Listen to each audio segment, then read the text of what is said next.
ಹರೇ ಶ್ರೀನಿವಾಸ. ಎಲ್ಲ ಅಧ್ಯಾತ್ಮ ಬಂಧುಗಳಿಗೆ ನನ್ನ ನಮಸ್ಕಾರ. ಎಲ್ಲರಿಗೂ ನವರಾತ್ರಿ ಹಬ್ಬದ ಶುಭಾಶಯಗಳು. ನಾಳೆಯಿಂದ ಆಶ್ವಿನ ಮಾಸ ಪ್ರತಿಪದ ನವರಾತ್ರಿ ಹಬ್ಬ. ಈ ಪ್ರತಿಯೊಂದು ಮಾಸದಲ್ಲೂ ಕೂಡ ನಮಗೆ ಆಯಾಯ ದಿನಕ್ಕೆ ವಿಶೇಷವಾದಂತಹ ಒಂದು ವ್ರತಗಳು, ಪೂಜೆಗಳು, ಸ್ನಾನಗಳು ಈ ರೀತಿಯಾಗಿ ಇದೆ. ಒಂದೊಂದು ಮಾಸದಲ್ಲಿ ಒಂದೊಂದು ರೀತಿಯ ಫಲಗಳನ್ನು ಕೊಡುತ್ತೆ ಮತ್ತು ಭಗವಂತನ ಸ್ಮರಣಾಪೂರ್ವಕ ನಮಗೆ ಹೆಚ್ಚು ಹೆಚ್ಚು ಜ್ಞಾನ ಭಕ್ತಿ ಬೆಳಿಬೇಕು ಮತ್ತು ನಾವು ಲೌಕಿಕದಲ್ಲೂ ಎಲ್ಲ ರೀತಿಯ ಸುಖಗಳನ್ನು ಪಡೆದುಕೊಳ್ಬೇಕು ಅನ್ನೋ ಕಾರಣಕ್ಕಾಗಿ ನಮಗೆ ಋಷಿಮುನಿಗಳು ಈ ರೀತಿಯಾದಂತಹ ವ್ರತಗಳನ್ನು ಕೊಟ್ಟಿದ್ದಾರೆ. ಅದರಲ್ಲಿ ವಿಶೇಷವಾಗಿ ನಾರದರು ಭಗವಂತನ ಹತ್ತಿರ ಹೋಗಿ ಕೇಳ್ತಾರೆ, ಕಲಿಯುಗದ ಜನರಿಗೆ ವಿಷ್ಣುವಿನ ವೈಕುಂಠ ಲೋಕ ಕೂಡ ಪ್ರಾಪ್ತಿಯಾಗಬೇಕು, ಜೊತೆಗೆ ಇಹಲೋಕದಲ್ಲೂ ಕೂಡ ಅವರು ಬಂಧು ಬಾಂಧವರೊಡನೆ, ಮಕ್ಕಳೊಡನೆ, ಸಂಸಾರದಲ್ಲಿ ತಾಯಿ ತಂದೆಯೊಡನೆ ಸುಖವಾಗಿರಬೇಕು. ಲಕ್ಷ ಲಕ್ಷ ಯೋನಿಗಳಲ್ಲಿ ಉತ್ತಮವಾದಂತಹ ಮಾನವ ಜನ್ಮವನ್ನು ಹೊಂದಿದ್ದಾರೆ. ಅದು ವ್ಯರ್ಥ ಆಗಬಾರ್ದು. ಅದರಿಂದ ಭಗವಂತನ ಹತ್ರ ಅವ್ರು ಕೇಳೋದು, ಯಾವ ವ್ರತಗಳನ್ನು ಮಾಡಿದ್ರೆ, ಯಾವ ಮಾಸದಲ್ಲಿ ಯಾವ ಯಾವ ಫಲಗಳು ಕೊಡ್ತಕ್ಕಂಥ, ದಾನಗಳು ಕೊಡ್ತಕ್ಕಂಥ ವ್ರತಗಳನ್ನು ಮಾಡಿದ್ರೆ ಜನ ಈ ರೀತಿಯ ಸುಖಗಳನ್ನು ಪಡೆದುಕೊಳ್ತಾರೆ ಅಂತ ಹೇಳಿ ನಮಗೋಸ್ಕರ, ಕಲಿಯುಗದ ಜನರಿಗೋಸ್ಕರ ವೈಕುಂಠಕ್ಕೆ ಹೋಗಿ ಭಗವಂತನ ಹತ್ತಿರ ಚರ್ಚೆಯನ್ನು ಮಾಡ್ತಾರೆ. ಆ ವಿಷಯವನ್ನು ತಿಳಿದು ತಂದು ಪೃಥು ಚಕ್ರವರ್ತಿಗೆ ಬೋಧನೆ ಮಾಡ್ತಾರೆ. ಪೃಥು ಚಕ್ರವರ್ತಿಯಿಂದ ಇಡೀ ಸಾಮ್ರಾಜ್ಯಕ್ಕೆ ಈ ವ್ರತ ಮಹಿಮೆಗಳನ್ನು ಹಂಚ್ತಾರೆ. ಇದನ್ನು ನಾವು ಎಲ್ಲ ಪುರಾಣಗಳಲ್ಲಿಯೂ ಎಲ್ಲ ರೀತಿಯ ಕಥೆಗಳಲ್ಲೂ ನೋಡಬಹುದು. ರುಕುಮಾಂಗದ ರಾಜ ಆಗಿರ್ಬೋದು, ಪೃಥು ಚಕ್ರವರ್ತಿ ಆಗಿರ್ಬೋದು, ಅಂಬರೀಷ ಆಗಿರ್ಬೋದು, ಹೀಗೆ ಅನೇಕ ಒಬ್ಬೊಬ್ಬರಿಗೆ ಒಂದೊಂದು ರೀತಿಯ ಮಾಸಧರ್ಮಗಳನ್ನು ಉಪದೇಶ ಮಾಡಿ, ವ್ರತಗಳನ್ನು ಉಪದೇಶ ಮಾಡಿ ಎಲ್ಲರಿಗೂ, ಪ್ರತಿಯೊಬ್ಬ ಮಾನವರಿಗೂ ನರಕದಲ್ಲಿ ಶಿಕ್ಷೆ ಅನುಭವಿಸ್ತಿರ್ತಕ್ಕಂಥ ಅಂತಹ ಅಯೋಗ್ಯರಿಗೂ ಕೂಡ ನಾರದರು ಭಗವಂತನ ನಾಮ ಸಂಕೀರ್ತನೆಯಿಂದ ಅವರು ಸ್ವರ್ಗವನ್ನು ಕೊಟ್ಟಿದ್ದಾರೆ. ಅಂಥ ಮಹಾನುಭಾವರು. ಹಾಗೆ ಅವರು ಹೇಳಿರೋ ರೀತಿಯಲ್ಲಿ, ಉಪದೇಶ ಮಾಡಿರ್ತಕ್ಕಂಥ ರೀತಿಯಲ್ಲಿ ನಮಗೆ ಎಷ್ಟು ಸಾಧ್ಯ ಆಗತ್ತೆ, ನಮ್ಮ ಯೋಗ್ಯತೆಗೆ ತಕ್ಕಂತೆ ವಿತ್ತಶಾರ್ಟ್ಯ ಮಾಡದೆ ನಾವು ದಾನ ಧರ್ಮಾದಿಗಳನ್ನು, ವ್ರತಾಚರಣೆಗಳನ್ನು ಮಾಡೋಣ. ಆಶ್ವಿನ ಮಾಸದ ಪ್ರತಿಪದ ದಿನ ಬ್ರಾಹ್ಮಿ ಮುಹೂರ್ತದಲ್ಲಿ ಎದ್ದು ಎಳ್ಳು, ನೆಲ್ಲಿಕಾಯಿ ಮತ್ತು ಎಣ್ಣೆಯನ್ನು ಹಚ್ಕೊಂಡು ಅಭ್ಯಂಗ ಸ್ನಾನವನ್ನು ಮಾಡಬೇಕು. ನಂತರ ಅನ್ಯಕಗಳನ್ನು ಮುಗಿಸ್ಕೊಂಡು ಸಂಕಲ್ಪವನ್ನು ಮಾಡಿಕೊಳ್ಬೇಕು. ಮಹಾಲಕ್ಷ್ಮೀ ದೇವಿಯರ ಅನುಗ್ರಹವನ್ನು ಪಡೆಯೋಕ್ಕೆ ನಾವು ಇವತ್ತಿನಿಂದ ದಶಮಿಯವರೆಗೆ ಕಾಮಕ್ರೋಧಾದಿ ವರ್ಜಿತನಾಗಿ ಬ್ರಹ್ಮಚರ್ಯವನ್ನು ಮತ್ತು ಉಪವಾಸವನ್ನು ಮತ್ತು ಇತರ ನಿಯಮಗಳನ್ನು ಪಾಲಿಸ್ತೇನೆ ಅಂತ ಹೇಳಿ ಸಂಕಲ್ಪವನ್ನು ಮಾಡಿಕೊಳ್ಬೇಕು. ಉಪವಾಸ ಅಂದರೆ ಒಪ್ಪತ್ತು ಊಟವನ್ನು ಮಾಡಬಹುದು, ಹಣ್ಣುಗಳನ್ನು ತಿಂದು ವ್ರತಗಳನ್ನು ಮಾಡಬಹುದು, ಅಥವಾ ತಮಗೆ ಹೇಗೆ ಅನುಕೂಲ ಆ ರೀತಿಯಾಗಿ ಉಪವಾಸ ವ್ರತವನ್ನು ಸಂಕಲ್ಪ ಮಾಡಿಕೊಳ್ಬೇಕು. ಈ ನವರಾತ್ರಿಯ 10 ದಿನ ಕೂಡ ಹೆಜ್ಜೆ ಹೆಜ್ಜೆಗೂ ದೇವಿಯ ಪೂಜೆ ನಡೀತಾ ಇರಬೇಕು. ಪ್ರತಿ ಯಾಮದಲ್ಲೂ ದೇವಿಯ ಪೂಜೆ ಮಾಡಬೇಕು. ಎಲ್ಲರೂ ಮಾಡಬೇಕು, ವರ್ಣಭೇದ ಇಲ್ಲದೆ ಪ್ರತಿಯೊಬ್ಬರು ಮಾಡ್ತಕ್ಕಂಥ ಪೂಜೆ ಇದು, ವ್ರತ ಇದು. ಹಾಗಾಗಿ ಪ್ರತಿಯೊಬ್ಬರೂ ಇದನ್ನು ಪಾಲಿಸಬೇಕು. ಕುಮಾರಿ ಪೂಜೆಯನ್ನು ಅವಶ್ಯವಾಗಿ ಮಾಡಬೇಕು. ಅಂದರೆ ಕುಮಾರಿಯರಿಗೆ ಭೋಜನವನ್ನು ಮಾಡಿಸಬಹುದು ಅಥವಾ ವಸ್ತ್ರಾಲಂಕಾರವನ್ನು ದಾನ ಕೊಟ್ಟು ಸಂತೋಷಪಡಿಸಬಹುದು. ಇನ್ನು ಬ್ರಾಹ್ಮಣ ಸುವಾಸಿನಿಯರಿಗೆ, ವಟುಗಳಿಗೆ ಕೂಡ ಭೋಜನವನ್ನು ಮಾಡಿಸ್ತಕ್ಕಂಥ ಪದ್ಧತಿ ಇದೆ. ನಾನಾ ವಿಧವಾದ ಸೂಕ್ತಗಳನ್ನು ಪಠನೆ ಮಾಡ್ತಾ, 3 ಕಾಲದಲ್ಲಿಯೂ ಕೂಡ ಪಠನೆ ಮಾಡ್ತಾ ಪೂರ್ಣವಾಗಿ ನಾವು ದೇವಿಯ ಆರಾಧನೆಯಲ್ಲೇ ಈ 10 ದಿನವನ್ನು ಮೀಸಲಾಗಿ ಇಡಬೇಕು. ಅಷ್ಟಾದಶ ಭುಜ ಲಕ್ಷ್ಮೀದೇವಿಯನ್ನು ಸ್ಥಾಪನೆ ಮಾಡಬೇಕು. ನಾವು ರಂಗೋಲಿಯಲ್ಲೇ ಸ್ಥಾಪನೆ ಮಾಡ್ಕೊಳ್ಬಹುದು. ಅಶೋಕ ವೃಕ್ಷ ಪೂಜೆಯನ್ನು ಮಾಡಬೇಕು. ಪಟ್ಟದ ಬೊಂಬೆಯನ್ನು ಸ್ಥಾಪನೆ ಮಾಡಬೇಕು. ದುರ್ಗಾ ಸಪ್ತಶತಿ ರಂಗೋಲಿಯನ್ನು ಪ್ರತಿನಿತ್ಯವೂ ಹಾಕ್ಕೊಳ್ಬೇಕು. ಮನೆಯಲ್ಲಿ ಕಾಮಧೇನು, ಕಲ್ಪವೃಕ್ಷ ರಂಗೋಲಿಯನ್ನು ಹಾಕ್ಕೊಳ್ಬೇಕು. ದೀಪದ ಘಟಸ್ಥಾಪನೆ ಮಾಡಬೇಕು. ದೇವಿ ಪಾರಾಯಣವನ್ನು ಮಾಡಬೇಕು. ಅಂಕುರ ಘಟ ಸ್ಥಾಪನಾ ವಿಧಿಯನ್ನು ಮಾಡಬೇಕು. ಅಂದರೆ ಧಾನ್ಯವನ್ನು ಹಾಕ್ತಕ್ಕಂಥದ್ದು, ಒಂದು ಶುದ್ಧವಾದ ಮಡಿಕೆಯಲ್ಲಿ ಧಾನ್ಯಗಳನ್ನು ಹಾಕ್ತಕ್ಕಂಥದ್ದು. ಅದಕ್ಕೆಲ್ಲ ತುಂಬ ವಿಧಿವಿಧಾನಗಳಿದೆ. ಆದರೆ ಮನೆಯಲ್ಲಿ ಶುದ್ಧವಾದ ಮಣ್ಣನ್ನು ಇಟ್ಟು ನಾವು ಧಾನ್ಯಗಳನ್ನು ಹಾಕಿ ಅರಿಶಿನ ಕುಂಕುಮ ಪೂಜೆ ಮಾಡೋದು ವಿಹಿತವಾಗಿದೆ. ಸಂಕಲ್ಪವನ್ನು ಮಾಡ್ಕೊಳ್ತಕ್ಕಂಥ ವಿಧಾನ, ಆಚಮನವನ್ನು ಮಾಡಿ ಕೈಯಲ್ಲಿ ಹೂವು ಮಂತ್ರಾಕ್ಷತೆಯನ್ನು ಇಟ್ಕೊಂಡು ಸಂಕಲ್ಪವನ್ನು ಮಾಡಿಕೊಳ್ಬೇಕು. ಶುಭೆ ಶೋಭನ ಮುಹೂರ್ತೆ ವಿಷ್ಣೋರಾಜ್ಞೆಯ ಪ್ರವರ್ತಮಾನಸ್ಯ ಆದ್ಯ ಬ್ರಹ್ಮಣ ದ್ವಿತೀಯ ಪ್ರಾರ್ಧೆ ಶ್ರೀ ಶ್ವೇತವರಹ ಕಲ್ಪೆ ವೈವಸ್ವತ ಮನ್ವಂತರೆ ಅಷ್ಟಾವಿಂಶತಿತಮೆ ಕಲಿಯುಗೆ ಪ್ರಥಮ ಪಾದೆ ಜಂಬೂದ್ವೀಪೆ ಭರತವರ್ಷೆ ಭರತಖಂಡೆ ದಂಡಕಾರಣ್ಯೆ ಗೋದಾವರ್ಯಾಃ ದಕ್ಷಿಣೇ ತೀರೆ ಶಾಲಿವಾಹನಶಕೆ ಬೌದ್ಧಾವತಾರೆ ಅಸ್ಮಿನ್ ರಾಮಕ್ಷೇತ್ರೆ ವರ್ತಮಾನೇನ ಶ್ರೀ ಕ್ರೋಧೀನಾಮ ಸಂವತ್ಸರೆ ದಕ್ಷಿಣಾಯಿನೆ ಶರದೃತು ಆಶ್ವೀನಮಾಸೆ ಶುಕ್ಲಪಕ್ಷೆ ಪ್ರತಿಪದಾ ಶುಭತಿಥೌ ಶುಭ ಬೃಹಸ್ಪತಿವಾಸರಯುಕ್ತಾಯಾಂ ಶುಭನಕ್ಷತ್ರ ಶುಭಯೋಗ ಶುಭಕರಣ ಏವಂಗಣ ವಿಶೇಷಣ ವಿಶಿಷ್ಟಾಯಾಂ ಶುಭತಿಥೌ ಅಸ್ಮಾಕಂ ಸಹಕುಟುಂಬಾನಾಂ ಕ್ಷೇಮಸ್ಥೈರ್ಯ ವಿಜಯ ವೀರ್ಯ ಅಭಯ ಆಯುರಾರೋಗ್ಯ ಐಶ್ವರ್ಯಾಭಿವೃದ್ಧ್ಯರ್ಥಂ ಸಮಸ್ತ ದುರಿತೋಪಶಾಂತ್ಯರ್ಥಂ ಸಮಸ್ತ ಸನ್ಮಂಗಳಾರ್ಥಂ ಸಮಸ್ತ ಅಭ್ಯುದಯಾರ್ಥಂ ಚ ಧರ್ಮ ಅರ್ಥ ಕಾಮ ಮೋಕ್ಷ ಚತುರ್ವಿಧ ಫಲ ಪುರುಷಾರ್ಥ ಸಿದ್ಧ್ಯರ್ಥಂ ಶ್ರೀ ಭಾರತೀ ರಮಣ ಮುಖ್ಯ ಪ್ರಾಣಾಂತರ್ಗತ ಶ್ರೀ ಲಕ್ಷ್ಮೀನಾರಾಯಣ ಪ್ರೇರಣೆಯ ಶ್ರೀ ಭಾರತೀ ರಮಣ ಮುಖ್ಯ ಪ್ರಾಣಾಂತರ್ಗತ ಶ್ರೀ ಲಕ್ಷ್ಮೀನಾರಾಯಣ ಪ್ರೀತ್ಯರ್ಥಂ ಯಥಾ ಮಮ ಇಹ ಜನ್ಮನಿ ದುರ್ಗಾ ಪ್ರೀತಿ ದ್ವಾರ ಸರ್ವ ಪಶಾಂತಿಪೂರ್ವಕ ದೀರ್ಘ ವಿಪುಲ ಧನ ಪುತ್ರಾದ್ಯ ವಿಚ್ಚ ಪ್ರಸಂತತಿ ಶ್ರೀ ಲಕ್ಷ್ಮೀ ಕೀರ್ತಿ ವೃದ್ಧಿ ಸ್ಥಿರ ಲಕ್ಷ್ಮೀ ಕೀರ್ತಿ ಲಾಭ ಶತ್ರು ಪರಾಜಯ ಸದಭೀಷ್ಟ ಸಿದ್ಧ್ಯರ್ಥಂ ಶಾರದಾ ವನಾತ್ರೆ ಪ್ರತಿಪದಿ ವಿಹಿತಂ ಕಲಶ ಸ್ಥಾಪನಂ ದುರ್ಗಾ ಪೂಜಂ ಕುಮಾರಿ ಪೂಜಾ ದೀಪಸ್ಥಾಪನಾದಿ ಅಂಕುರಘಟಂ ಸ್ಥಾಪನಂ ಪೂಜಾದಿ ಕರ್ಮ ಕರಿಷ್ಯೆ ಅಂತ ಹೇಳಿ ನೀರನ್ನು ಬಿಡಬೇಕು. ನಂತರ ದೀಪವನ್ನು ಹಚ್ಚಬೇಕು. ಅಥ ದೀಪಮಂತ್ರ. ದೀಪಃ ಪಾಪಹರೋ ನೃಣಾಂ ದೀಪ ಆಪನ್ ನಿವಾರಕಃ ದೀಪೋ ವಿದತ್ತೆ ಸುಕೃತಂ ದೀಪಃ ಸಂಪತ್ ಪ್ರದಾಯಕಃ ದೀಪಜ್ಯೋತಿ ಪರಬ್ರಹ್ಮ ದೀಪಜ್ಯೋತಿ ಜನಾರ್ದನಃ ದೀಪೋ ಹರತು ಮೇ ಪಾಪಂ ಸಂಧ್ಯಾ ದೀಪ ನಮೋಸ್ತುತೆ ಶುಭಂ ಕುರುಷ್ವ ಕಲ್ಯಾಣಂ ಆರೋಗ್ಯಂ ಸುಖ ಸಂಪದಂ ಮಮ ಬುದ್ಧಿ ಪ್ರಕಾಶಂ ದೀಪಜ್ಯೋತಿ ನಮೋಸ್ತುತೆ ಭೋ ದೀಪ ಬ್ರಹ್ಮಸ್ವರೂಪಸ್ತ್ವಂ ಕರ್ಮ ಸಾಕ್ಷಿ ಇಹಾರ್ಹಸಿ ಯಾವತ್ ಕರ್ಮ ಸಮಾಪ್ತಿ ಸ್ಯಾತ್ ತಾವತ್ ತ್ವಂ ಸುಸ್ಥಿರೋ ಭವ ಅಂತ ಹೇಳಿ ಮೊದಲು ದೇವರ ಬಲಗಡೆ ದೀಪವನ್ನು ಹಚ್ಚಿ ನಂತರ ಎಡಗಡೆ ದೀಪವನ್ನು ಹಚ್ಚಬೇಕು. ನಂತರ ಭೂತೋಚ್ಚಾಟನೆಯನ್ನು ಮಾಡಿಕೊಳ್ಬೇಕು. ಅಪಸರ್ಪಂತು ಯೇ ಭೂತಾಃ ಭುವಿ ಸಂಸ್ಥಿತಾಃ ಯೇ ಭೂತಾಃ ವಿಘ್ನಕರ್ತಾರಃ ತೇ ನಶ್ಯಂತು ಶಿವಾಜ್ಞೆಯ ಅಪಕ್ರಾಮಂತು ಯೇ ಭೂತಾಃ ಕ್ರೂರಾಶ್ಚೈವತು ರಾಕ್ಷಸಾಃ ತೇಷಾಮಾಪ್ಯ ವಿರೋಧೇನ ಪೂಜಾ ಕರ್ಮ ಸಮಾರಭೆ. ನಂತರ ನಾವು ಪೂಜೆಗೆ ಎಲ್ಲ ಸಿದ್ಧ ಮಾಡ್ಕೊಂಡಿರ್ತೀವಿ. ಮೊದಲು ಬೊಂಬೆಯನ್ನು ಕೂಡಿಸಿರ್ತೀವಿ, ಪಟ್ಟದ ಬೊಂಬೆ. ಅದರ ಮುಂದೆ ಒಂದು ಓಕುಳಿ ಕಳಶವನ್ನು ಇಡ್ತೀವಿ. ಅಂದರೆ ಸುಣ್ಣ ಮತ್ತು ಅರಿಶಿಣದ ನೀರನ್ನು ಹಾಕಿ ಅದರಲ್ಲಿ 5 ವೀಳ್ಯದೆಲೆಯನ್ನು ಇಟ್ಟು ಕಳಶ ಸ್ಥಾಪನೆ ಮಾಡ್ತಕ್ಕಂಥದ್ದು. ನಂತರ ನಾವು ಏನೇನು ಪೂಜೆಗಳು ಮಾಡ್ಕೊಳ್ತೀವಿ ಎಲ್ಲ ಗೊಂಬೆಗಳನ್ನು ಜೋಡಿಸಿಟ್ಕೊಂಡಿರಬೇಕು. ರಂಗೋಲಿಯನ್ನು ಹಾಕ್ಕೊಳ್ಬೇಕು. ಅಷ್ಟಾವಿಂಶತಿ ಮಹಾಲಕ್ಷ್ಮೀ ದೇವಿಯರ ರಂಗೋಲಿ, ದುರ್ಗಾ ಸಪ್ತಶತಿ, ಅಂಕುರ ಸ್ಥಾಪನೆಗೆ ಒಂದು ಮಡಕೆ, ಇದನ್ನೆಲ್ಲ ನಾವು ಇಟ್ಕೊಳ್ಬೇಕು. ದೀಪ ಹಚ್ತಕ್ಕಂಥವರು, ಘಟ ಸ್ಥಾಪನೆ ಮಾಡ್ತಕ್ಕಂಥವರು ಕೂಡ ಘಟವನ್ನು ಇಟ್ಕೊಂಡಿರಬೇಕು. ಅನಂತರ ಬಲಭಾಗದಲ್ಲಿ ಒಂದು ಶ್ರೀಕಾರವನ್ನು ಬರ್ಕೊಂಡು ಗುರು ಮತ್ತು ಗಣಪತಿ ಪೂಜೆಯನ್ನು ಮಾಡಿಕೊಳ್ಬೇಕು. ಷಟ್ಕೋಣ ಮಂಡಲದಲ್ಲಿ ಗಣಪತಿಯನ್ನು ಇಟ್ಕೊಳ್ಬೇಕು. ಅಡಿಕೆ ಬೆಟ್ಟ ಅಥವಾ ಗಣಪತಿ, ಇದು 10 ದಿನವೂ ನಾವು ಇದಕ್ಕೆ ಪೂಜೆಯನ್ನು ಮಾಡಬೇಕು. ಪ್ರತಿಯೊಂದು ಪೂಜೆಯ ಪ್ರಾರಂಭದಲ್ಲೂ ನಾವು ಗುರುಗಳಿಗೆ ಮತ್ತು ಗಣಪತಿಗೆ ಮೊಟ್ಟ ಮೊದಲು ಪೂಜೆಯನ್ನು ಮಾಡಬೇಕು. ಈಗ ಗುರು ಪೂಜೆ. ಶ್ರೀ ಗುರುಭ್ಯೋ ನಮಃ, ಆದಿಗುರುಭ್ಯೋ ನಮಃ, ಮೂಲ ಗುರುಭ್ಯೋ ನಮಃ, ಪರಮಗುರುಭ್ಯೋ ನಮಃ, ಶ್ರೀ ವೇದವ್ಯಾಸಾಯ ನಮಃ, ಅಶ್ವಲಾಯನಾಚಾರ್ಯೇಭ್ಯೋ ನಮಃ.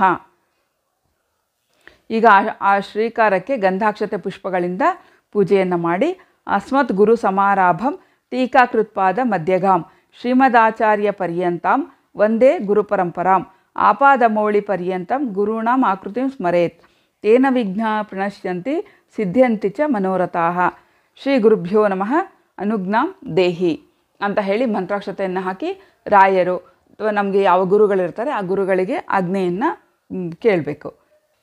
ನಂತರ ಷಟ್ಕೋಣ ಮಂಡಲದಲ್ಲಿ ಗಣಪತಿಯನ್ನು ಇಟ್ಟು ಗಣಪತಿ ಪೂಜೆಯನ್ನು ಮಾಡಬೇಕು. ಸುಮುಖಶ್ಚೈಕದಂತಶ್ಚ ಕಪಿಲೋ ಗಜಕರ್ಣಕಃ ಲಂಬೋದರಶ್ಚ ವಿಕಟೋ ವಿಘ್ನರಾಜೋ ಗಣಾಧಿಪಃ ಧೂಮಕೇತುರ್ಗಣಾಧ್ಯಕ್ಷೋ ಪಾಲಚಂದ್ರೋ ಗಜಾನನಃ ದ್ವಾದಶೈತಾನಿ ನಾಮಾನಿ ಯಹ ಪಟೇ ಶೃಣುಯಾದಪಿ ವಿದ್ಯಾರಂಭೆ ವಿವಾಹೇ ಚ ಪ್ರವೇಶೆ ನಿರ್ಗಮೆ ತಥಾ ಸಂಗ್ರಾಮೆ ಸರ್ವಕಾರ್ಯೇಷು ವಿಘ್ನಸ್ತಸ್ಯ ನ ಜಾಯತೆ ಅಭೀಪ್ಸಿತಾರ್ಥ ಸಿದ್ಧ್ಯರ್ಥಂ ಪೂಜಿತೋ ಯಹ ಸುರೈರಪಿ ಸರ್ವವಿಘ್ನಚಿರೇ ತಸ್ಮೈ ಗಣಾಧಿಪತಯೇ ನಮಃ ಅಂತ ಹೇಳಿ ಗಣಪತಿಗೆ ಸಂಕ್ಷೇಪವಾಗಿ ಷೋಡಶೋಪಚಾರ ಪೂಜೆಯನ್ನು ಮಾಡಬೇಕು. ಶ್ರೀ ಮಹಾಗಣಪತಿಯೇ ನಮಃ.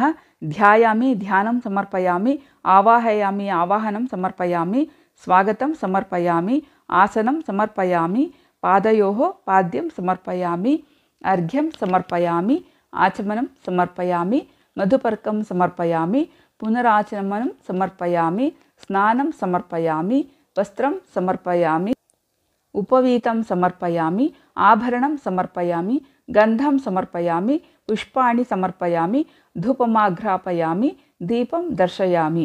ಮಹಾಗಣಪತೆ ನಮಃ. ನೈವೇದ್ಯಾರ್ಥೆ ಗುಡೋಪಹಾರ ಮಹಾನೈವೇದ್ಯಂ ನಿವೇದಯಾಮಿ. ತಾಂಬೂಲಂ ಸಮರ್ಪಯಾಮಿ, ನೀರಾಜನಂ ಸಮರ್ಪಯಾಮಿ, ಸುವರ್ಣಪುಷ್ಪದಕ್ಷಿಣಾಂ ಸಮರ್ಪಯಾಮಿ, ಮಂತ್ರಪುಷ್ಪಂ ಸಮರ್ಪಯಾಮಿ, ಧ್ಯಾನವಾಹನಾದಿ ಸರ್ವೋಪಚಾರ ಪೂಜಾಂ ಸಮರ್ಪಯಾಮಿ. ವಕ್ರತುಂಡ ಮಹಾಕಾಯ ಬಾಲಸೂರ್ಯ ಸಮಪ್ರಭಾ ಅವಿಘ್ನಂ ಕುರು ಮೇ ದೇವ ಸರ್ವಕಾರ್ಯೇಷು ಸರ್ವದಾ. ರಕ್ತಾಂಬರೋ ರಕ್ತತನೋ ರಕ್ತಮಾಲ್ಯಾನುಲೇಪನಃ ಮಹೋದರೋ ಗಜಮುಖಃ ಪಾಶದಂತಾಂಕುಶಾಭಯೇ. ಬಿಭ್ರದ್ಯೇಯೋ ವಿಘ್ನಹರಃ ಕಾಮದಸ್ತ್ವರಯ ಹ್ಯಯಂ. ಶ್ರೀ ಮಹಾಗಣಪತೆ ನಮಃ. ಶ್ರೀ ಕ್ಷಿಪ್ರಪ್ರಸಾದಾಯ ನಮಃ. ಪ್ರಾರ್ಥನಂ ಸಮರ್ಪಯಾಮಿ. ಹೇ ದೇವ ನಿರ್ವಿಘ್ನಂ ಕುರು ಅಂತ ಹೇಳಿ ಮಂತ್ರಾಕ್ಷತೆಯಿಂದ ಪೂಜೆಯನ್ನು ಮಾಡಿ ಕೈ ಮುಗಿದು ಪ್ರಾರ್ಥನೆ ಮಾಡಬೇಕು. ನಾನು ಮುಂದೆ ಆಚರಿಸುವ ಪೂಜೆ ಸಾಂಗೋಪಾಂಗವಾಗಿ ನಡೆದು ಫಲಪ್ರದವಾಗಲಿ ಅಂತ ಹೇಳಿ ಪ್ರಾರ್ಥನೆಯನ್ನು ಮಾಡಬೇಕು. ನಂತರ ಮೊದಲು ದೀಪಸ್ಥಾಪನೆಯನ್ನು ಮಾಡಬೇಕು. ಯಾರು ದೀಪಸ್ಥಾಪನೆಯನ್ನು ಮಾಡ್ತೀರಾ ಈ ಮಂತ್ರವನ್ನು ಹೇಳಿಕೊಂಡು ದೀಪವನ್ನು ಹಚ್ಚಬೇಕು.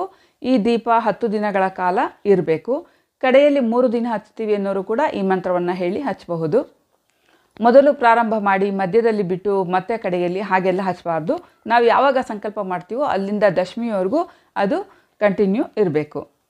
ದೀಪವನ್ನು ಬತ್ತಿ ಸರಿ ಮಾಡ್ಕೋಬೇಕು ಅಂದರೆ ನಾವು ಒಂದು ಬತ್ತಿಯಲ್ಲಿ ಬೇರೆ ಬತ್ತಿಯಲ್ಲಿ ಅದೇ ಎಣ್ಣೆಯಲ್ಲಿ ಅಥವಾ ತುಪ್ಪದಲ್ಲಿ ಮುಳುಗಿಸಿ ನಾವು ಆ ದೀಪವನ್ನು ಬೆಳಗ್ತಿರ್ತಕ್ಕಂಥ ದೀಪದಿಂದ ಹಚ್ಚಿ ಇಟ್ಕೊಂಡಿರಬೇಕು. ನಂತರ ಹಚ್ಚಿ ಇಟ್ಕೊಂಡಿರೋ ದೀಪದಿಂದ ಬತ್ತಿಯನ್ನು ಸರಿ ಮಾಡಿದ್ಮೇಲೆ ಹಚ್ಚಿಟ್ಕೊಂಡಿರೋ ದೀಪದಿಂದಲೇ ದೀಪವನ್ನು ಹಚ್ಚಬೇಕು. ಇದು ಸಂಪ್ರದಾಯ. ಈ ರೀತಿ ಮಾಡ್ಕೊಳ್ತಕ್ಕಂಥವರು ದೀಪಸ್ಥಾಪನೆಗೆ ಮಂತ್ರವನ್ನು ಹೇಳಿ ಸ್ಥಾಪನೆಯನ್ನು ಮಾಡಿಕೊಳ್ಬೇಕು. ಸ್ನೇಹೋ ದೀಪಂ ಯಥಾ ಧೃತ್ವ ಸರ್ವಲೋಕೋಪಕಾರಕಃ ತಥಾ ಭವಾನ್ ಮಮ ಜ್ಞಾನಂ ಹೃದಯ ಧಾರಯ ಸಂತತಂ. ತದ್ದೂಮಗಂಧಮಾಘ್ರಾಯ ಯಥಾ ಪೂತಾಶ್ಚ ಕೇಚರಾಃ ತಥಾ ಪ್ರಜ್ವಲ ದೀಪಂ ತ್ವಂ ಸಪ್ತಲೋಕ ಸಮಾಶ್ರಯಾಃ. ದೀಪಃ ಪಾಪಹರೋ ನೃಣಾಂ ದೀಪ ಆಪನ್ನಿವಾರಕಃ. ದೀಪೋ ವಿದತ್ತೆ ಸುಕೃತಂ ದೀಪಃ ಸಂಪತ್ಪ್ರದಾಯಕಃ. ದೀಪಜ್ಯೋತಿ ಪರಬ್ರಹ್ಮ ದೀಪಜ್ಯೋತಿ ಜನಾರ್ದನಃ. ದೀಪೋ ಹರತು ಮೇ ಪಾಪಂ ಸಂಧ್ಯಾದೀಪ ನಮೋಸ್ತುತೆ.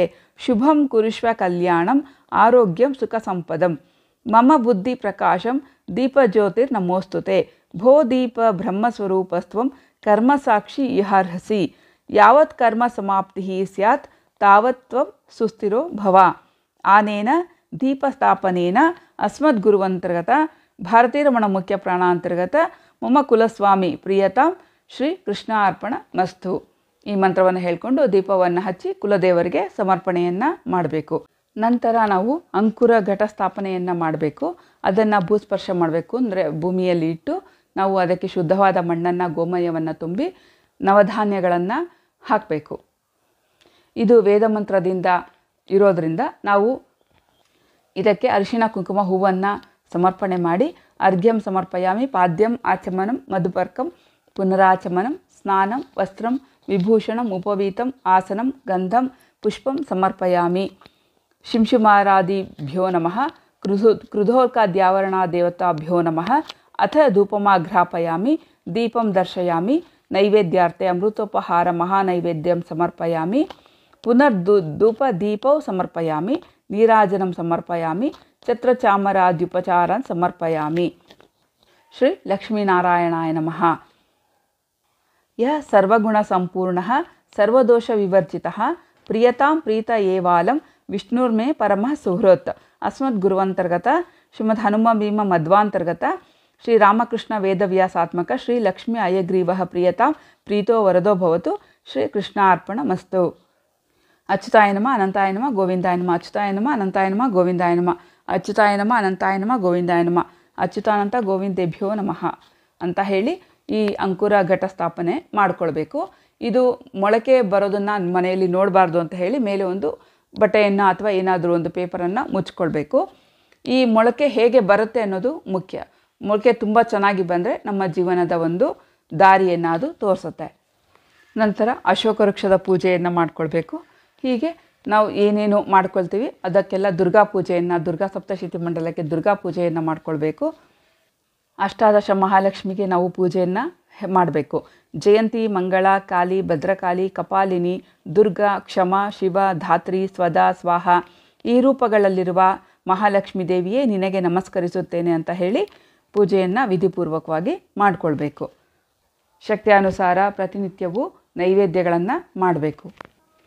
ದ್ವಿತೀಯದ ದಿನ ಅಂದರೆ ಶುಕ್ರವಾರದ ದಿನ ಸದ್ಬುದ್ಧಿ ವ್ರತ ಅಂತ ಹೇಳಿ ಬರುತ್ತೆ. ನಾನು ಅದನ್ನು ಡಿಸ್ಕ್ರಿಪ್ಷನಲ್ಲಿ ಹಾಕ್ತೀನಿ, ಅದರ ಲಿಂಕು. ಸದ್ಬುದ್ಧಿ ವ್ರತವನ್ನು ಮಾಡಬೇಕು. ಇದರಿಂದ ನಮ್ಮ ಮನೆಯಲ್ಲಿ ಯಾರೂ ನಮ್ಮ ಮಾತು ಕೇಳ್ತಿರೋದಿಲ್ಲ, ಅಥವಾ ಯಾರೋ ಒಂದು ಕೆಟ್ಟ ಅಡಿಕ್ಷನ್ಗೆ ಒಳಗಾಗಿರ್ತಾರೆ, ಕುಡಿತಾ ಇರುತ್ತೆ, ಮಕ್ಕಳು ಸರಿಯಾಗಿ ಓದೋದಿಲ್ಲ, ಮಕ್ಕಳು ಮಾತು ಕೇಳೋದಿಲ್ಲ, ಅಥವಾ ಮಕ್ಕಳು ಇನ್ನೂ ಯಾವುದೇ ಬೇರೆ ಬೇರೆ ರೀತಿಯ ನಮಗೆ ಸೇರದೇ ಇರ್ತಕ್ಕಂಥ ಕೆಲಸವನ್ನು ಮಾಡ್ತಿದ್ದಾರೆ. ಇದನ್ನೆಲ್ಲ ತಪ್ಪಿಸ್ಬೇಕು ಅಂದರೆ ನಾವು ಆಶ್ವಿನ ಮಾಸದ ದ್ವಿತೀಯದಂದು ಈ ಸದ್ಬುದ್ಧಿ ವ್ರತವನ್ನು ಮಾಡಬೇಕು. ಇದು ತುಂಬ ವಿಶೇಷವಾದಂತಹ ವ್ರತ. ಈ ವ್ರತವನ್ನು ಮಾಡೋದ್ರಿಂದ ನಮಗೆ ಎಲ್ಲರೂ ಅನುಕೂಲವಾಗಿ ನಮ್ಮ ವರ್ತನೆಗೆ ತಕ್ಕಂತೆ ಇರ್ತಾರೆ. ಇದು ಸರಸ್ವತಿ ದೇವಿಯನ್ನು ಕುರಿತು ಮಾಡ್ತಕ್ಕಂಥ ವ್ರತ. ಇನ್ನು ಉಪಾಂಗ ಲಲಿತಾ ವ್ರತ ಇದೆ, ಸರಸ್ವತಿ ಪೂಜೆ ಇದೆ, ಆಯುಧ ಪೂಜೆ, ಮಹಾನವಮಿ, ವಿಜಯದಶಮಿ ಇದೆಲ್ಲ ನಾನು ಅದರ ಲಿಂಕ್ ಕೊಡ್ತೀನಿ. ಅದಕ್ಕೆ ತಕ್ಕಂತೆ ಆ ವ್ರತಗಳನ್ನು ಆಯಾಯ ದಿನಗಳಲ್ಲಿ ಸಂಕಲ್ಪಪೂರ್ವಕ ಮಾಡಿಕೊಂಡು ಹೋಗಬೇಕು. ಇನ್ನು ನೈವೇದ್ಯಗಳು: ಖರ್ಜೂರದ ಪಾಯಸ, ಸಜ್ಜಿಗೆ ಹೋಳಿಗೆ, ಎರೆಯಪ್ಪ, ಫೇಣಿ, ಮೋದಕ, ಬಾದಾಮಿ ಹೋಳಿಗೆ, ಕಾಯಿ ಹೋಳಿಗೆ, ಕೊಬ್ಬರಿ ಹೋಳಿಗೆ, ಖರ್ಜೂರದ ಹೋಳಿಗೆ, ಸಕ್ಕರೆ ಅಚ್ಚು, ಸಕ್ಕರೆ ಮಿಠಾಯಿ, ಸಜ್ಜಪ್ಪ, ಶ್ರೀಖಂಡ, ಮಂಡಿಗೆ, ಚಿರೋಟಿ, ಹಾಲುಬಾಯಿ, ಸಿಹಿ ಪೊಂಗಲ್ಲು, ಪರಡಿ ಪಾಯಸ, ಪುಳಿಯೋಗರೆ ಇದನ್ನೆಲ್ಲ ನಾವು 10 ದಿನಕ್ಕೂ ಮಾಡಬೇಕು. ನಮಗೆ ಎಷ್ಟೆಷ್ಟು ಸಾಧ್ಯ ಆಗುತ್ತೆ ಅಷ್ಟನ್ನು ಮಾಡೋಣ, ಪ್ರಾಮಾಣಿಕತೆಯಿಂದ ಮಾಡೋಣ. ಆಶ್ವಿನ ಮಾಸ ನಿಯಾಮಕ ಯಜ್ಞ ಪದ್ಮನಾಭ.